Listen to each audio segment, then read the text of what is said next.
तो दोस्तों, क्या आप विष्णु गुप्ता जी को जानते हैं? अगर रियली जानते हैं तो वीडियो को पॉज करके सबसे पहले कमेंट कीजिए, क्योंकि आगे मैं आपको कुछ हिंट देने वाला हूं। विष्णु गुप्ता जी जो कि एंशिएंट टाइम में टीचर थे, ऑथर थे, स्ट्रैटेजिक थे, इसके अलावा फिलोसोफर थे। आप शायद बता सकते हैं, अभी भी समय है, वीडियो को पॉज करके नीचे कमेंट में उनका नाम लिखिए। चलिए आगे मैं आपको बता देता हूँ। अगर जिन लोगों को अभी तक पता नहीं चला कि विष्णु गुप्ता जी कौन है, तो इसमें आप लोगों की गलती नहीं है। इतिहास में शायद इतना ज्यादा हमें पढ़ाया ही नहीं गया है। विष्णु गुप्ता जी कोई और नहीं बल्कि चाणक्य हैं। जी हाँ, चाणक्य जो कितने बड़े स्ट्रैटेजिक थे कि बिना युद्ध लड़े किसी भी दुश्मन को हरा सकते थे। इस समय अगर आप भारत के विदेश मंत्री को उन्हीं से कंपेयर करेंगे तो बिल्कुल भी गलत नहीं होगा। जी हाँ, उन्होंने अमेरिका सहित पूरे वेस्टर्न वर्ल्ड को बिना किसी युद्ध के केवल अपने शब्दों के तीर चलाकर हरा दिया है, और ऐसा हराया है कि ये आने वाले समय में भारत से उलझने से पहले 100 बार सोचेंगे। चाहे चाणक्य हमारे विदेश मंत्री रहे ना रहे, लेकिन इन्होंने जो दवा की है उनकी, भाई वो हमेशा इनके लिए उपयोगी साबित होगी, और ये भारत की तरफ टेढ़ी नजर करने से पहले 100 बार सोचेंगे।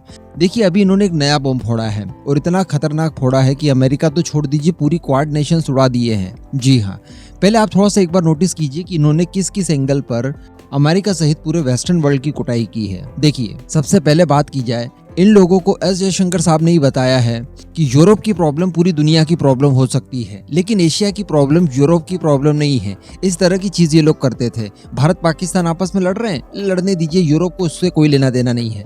यूरोप में अगर किसी तरह की कोई लड़ाई हो गई तो ये लोग आपके ऊपर ढुलेंगे कि देखिए यूरोप में लड़ाई हो रही है, पूरी दुनिया इसके लिए जिम्मेदार है, पूरी दुनिया के ऊपर इम्पैक्ट पड़ेगा, कुछ करिए। समझ रहे हैं आप? यानी हमारी लड़ाई इनके लिए कोई मायने नहीं रखती। तो ये चीज़ इन्हें बताई एस जयशंकर साहब ने। एग्जाम्पल दिया इन्होंने अफगानिस्तान का, कि अफगानिस्तान में जो कुछ भी हुआ कोई भी यूरोपियन कंट्री इसको लेकर नहीं बोली, जबकि यूक्रेन में इस समय जो कुछ हो रहा है इसके लिए हमें बोलने के लिए बार बार बाध्य किया जा रहा है।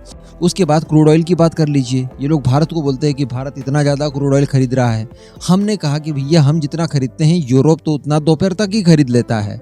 हम जितना पूरा महीने खरीद रहे हैं उतना यूरोप दोपहर तक खरीद लेता है।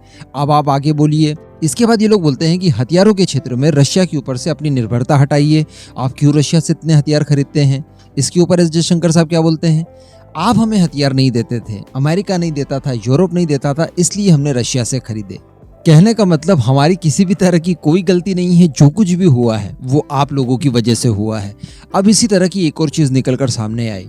यहाँ पर एस जयशंकर साहब ने एक इंटरव्यू के दौरान अमेरिका सहित पूरे क्वाड नेशन को इतना ज्यादा सुनाया है कि ये भारत के ऊपर इन फ्यूचर किसी तरह का कोई दबाव डालने से पहले 100 बार सोचेंगे।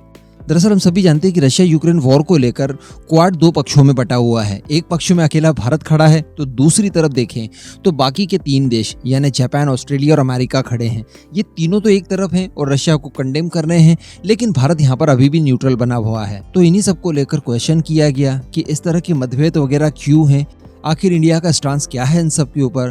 तो यहाँ पर एस जयशंकर साहब ने कहा कि पहले तो आप क्वाड को देखिए, क्या सभी मुद्दों को लेकर क्वाड के अंदर आपसी सहमति है? सभी के सुर एक साथ हैं? क्या सभी मुद्दों पर पूरे क्वाड के सुर एक जैसे ही हैं? अगर भारत की ही बात की जाए तो भारत के मैप को लेकर उन्होंने बहुत बड़ी बात कही। आपने भी नोटिस किया होगा कि भारत के मैप की बात की जाए तो कोई भी यूरोपियन देश हो, अमेरिका हो, इसके अलावा जापान, ऑस्ट्रेलिया, कोई भी हो, ये लोग भारत का गलत मैप ही रिकॉग्नाइज करेंगे। ये लोग अक्सर क्या करते हैं कि पीओके को पाकिस्तान वाले हिस्से में बताएंगे। कोई देश तो ऐसा होगा जो पूरे जम्मू एंड कश्मीर, लद्दाख सहित उड़ा देगा भारत के नक्शे से। कुछ लोग पीओके को पाकिस्तान में और साथ में अक्साई चीन को चाइना में बताते हैं। कुछ लोग अरुणाचल प्रदेश को भी चाइना के पार्ट के तौर पर रिकॉग्नाइज करते हैं। तो कहने का मतलब भारत का जो एक्चुअल नक्शा है, ये इस समय जो आप स्क्रीन पर देख रहे हैं, जिसे भारत सरकार मान्यता देती है, जो आपको मेरी वीडियोस में मिलता है, इस तरह के मैप को ये क्वाड नेशन रिकॉग्नाइज नहीं करते। और इनकी तरफ से जब भी इनकी कोई वेबसाइट हो या फिर इनका कोई ऑफिशियल डॉक्यूमेंट हो, उसमें भारत का ये वाला एक्चुअल नक्शा आपको कभी देखने के लिए नहीं मिलेगा। तो कहने का मतलब यहाँ पर एस जयशंकर साहब ने इसी को लेकर अब इनकी खिंचाई की है। और जिस तरह से दुनिया के ज्यादातर देश वन चाइना पॉलिसी को मानते हैं और इस तरह से चाइना के द्वारा जारी किया गया नक्शा ही वो लोग रिकॉग्नाइज करते हैं, तो कुछ इसी तरह की फिराक में अब भारत भी है, एस जयशंकर साहब भी है, जिसके लिए अब उन्होंने पिच तैयार करना शुरू कर दी है। जी हाँ, क्वाड नेशन से ये नेगोशिएशन ही किया जाएगा। ये आप मान लीजिए कि यार आप हर मुद्दे पर ये चाहते हैं कि भारत आपका सहयोग करे, उसमें भारत के इंटरेस्ट हैं या फिर नहीं है, इस बात को आप नहीं सोचते। आप तो ये चाहते हैं कि भारत आंखें बंद करके आपको समर्थन दे। चलिए, अगर हम लोग दे देंगे तो बदले में हमें क्या मिलेगा? बदले में आप कम से कम हमारे मैप को सही तरीके से रिकॉग्नाइज तो कीजिए। एक्चुअल जो हमारा नक्शा है उसे मान्यता दीजिए, उसका इस्तेमाल कीजिए।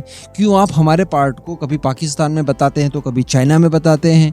इस तरह की चीज़ें अब नहीं चलेगी। तो यहाँ पर कहा जा सकता है कि हमारे मौजूदा चाणक्य ने पिच तैयार करना शुरू कर दी है। यकीन मानिए कि ये जो क्वाड के बाकी 3 देश हैं, ये बहुत पावरफुल देश हैं, छोटे मोटे नहीं हैं।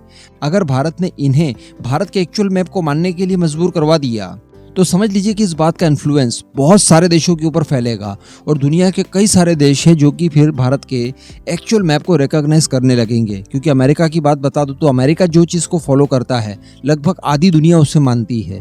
तो अगर अमेरिका को भारत ने इस बात के लिए बाध्य कर दिया कि वो ओरिजिनल इंडिया का मैप ही रिकॉग्नाइज करे तो इससे बड़ी बात कोई और नहीं हो सकती। और यहाँ पर हम लोग भी देख पा रहे हैं कि पुराना कोई भी विदेश मंत्री हो, XYZ कोई भी हो, वो इस तरह की बात तो भाई अमेरिका इनके सामने नहीं करता था। इसीलिए मैंने कहा कि ये विष्णु गुप्ता चाणक्य ही है, कोई और नहीं। इस पूरे मुद्दे पर अब आपका जो भी मानना हो नीचे कमेंट करके जरूर बताइएगा।